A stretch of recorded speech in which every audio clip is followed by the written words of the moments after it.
Marami ba kayong mga problema, guys? Paano masabi? Marami ba kayong kayamanan na problema? Ito ganyan. Hindi nyo na alam kung paano mabawasan. May tuturo ko sa inyong solusyon. Alam niyo kung ano? Pwede na! Punta ka lang sa ano mo.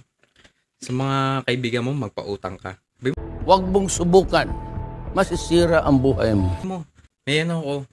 May problema kasi ako. Baka kasi need mo rin. Gunggong! Barinig kita sa mukha eh! Ganito kasi, Mare, marami kasi pinamana sa akin ng mga pamilya ko. Kumbaga, sobrang daming pamana na binigay sa akin ng pamilya ko. Hindi totoo yan. Ako na ang pinakamayaman na tao. Oo, pinakamayaman sa problema. Baka kailangan mo, willing naman ako magbigay. Ganun lang, ito ba kapatid? Parang may naamoy ako hindi maganda.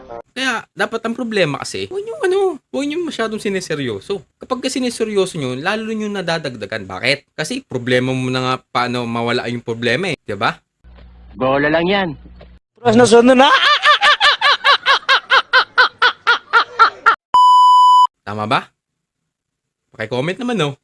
Kung nagustuhan nyo po ang video, paki-follow po mga kapatid. Salamat!